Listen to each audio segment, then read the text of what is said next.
ரயிலில் கர்ப்பிணிக்கு பாலியல் தொல்லை கொடுக்கப்பட்ட விவகாரத்தில் குற்றவாளிக்கு வாழ்நாள் முழுவதும் சிறை தண்டனை விதித்து தீர்ப்பளிக்கப்பட்டிருக்கிறது. கேவிக்குப்பத்தில் ஓடும் ரயிலில் கர்ப்பிணிக்கு பாலியல் தொல்லை கொடுத்து கீழே தள்ளிய வழக்கு தொடர்பாக குற்றவாளிக்கு வாழ்நாள் முழுவதும் சிறை விதித்து திருப்பத்தூர் நீதிமன்றம் உத்தரவு பிறப்பித்திருக்கிறது.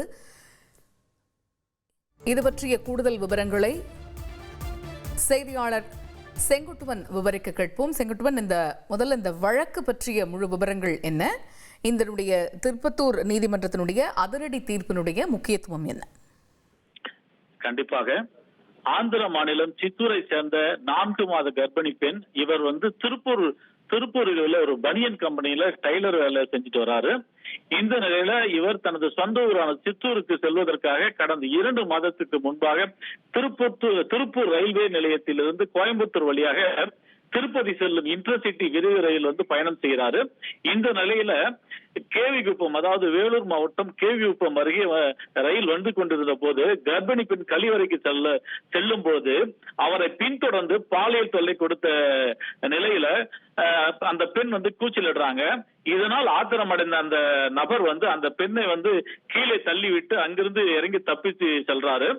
இந்த நிலையில ரயிலில் இருந்து கீழே தள்ளி விடப்பட்ட கர்ப்பிணிக்கு கை கால் முறிவு ஏற்பட்டு தலையில பலத்த காயம் ஏற்படுது. இந்த சம்பவம் குறித்து ஜோலார்பேட்டை ரயில்வே காவல்துறையினர் வழக்கு பதிவு செய்து கர்ப்பிணி பெண்ணை மீட்டு ரயில்வே காவல்துறையின் சார்பில் வேலூர் அடுக்கம்பாறை மருத்துவமனையில சிகிச்சை அளிக்கிறாங்க. இந்த நிலையில இந்த ரயில்வே காவல்துறை வழக்கு பதிவு செய்து விசாரணை மேற்கொண்டு வராங்க. அப்போது படுகாயமடைந்த கர்ப்பிணி பெண்ணிடம் ரயில்களில் குற்றம் செய்யும் நபர்களின் குற்ற பதிவேடுகளை புகைப்படமா காட்டுறாங்க. இந்த நிலையில அந்த கர்ப்பிணி பெண் ஒரு புகைப்படத்தை பார்த்து இவர்தான் என்னை இவருக்கு இப்படி கீழே தள்ளிவிட்டார் என்ற ஒரு தகவல் சொல்றாங்க. அந்த படம் கேவிகுப்பம் பகுதியை சேர்ந்த ஏமராஜ் புகைப்படத்தை அடையாளம் காட்டுறாங்க.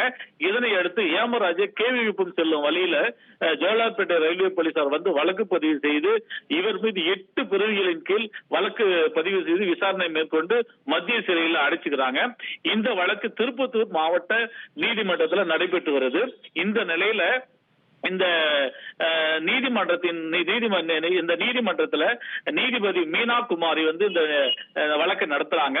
இவர் ஏமராஜ் குற்றவாளி என நிரூபிக்கப்பட்டு இவருக்கு வாழ்நாள் முழுவதும் சிறை தண்டனை விதிச்சு இன்னைக்கு தீர்ப்பு வழங்குறாங்க. மேலும் இவருக்கு அபராதம்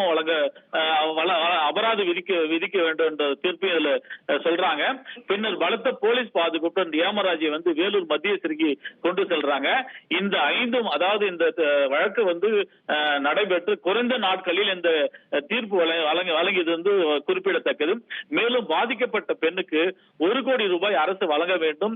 ரயில்வே துறையின் சார்பில் 50 லட்சமும் தமிழக அரசு 5 லட்சம் ரூபாய் வழங்க வேண்டும் என இந்த திருப்பத்தூர் நீதிமன்றம் இன்று தீர்ப்பு வழங்கியது. தகவல்களுக்கு நன்றி செங்குட்டுவன். ட்ரெண்ட ஃப்ரெண்ட் ஆக்கிக்கோங்க. தந்தி டிவியின் சப்ஸ்கிரைபர்ஸ் அண்ட் ஃபாலோவர்ஸ் குடும்பத்துல நீங்களும் இணையுங்க.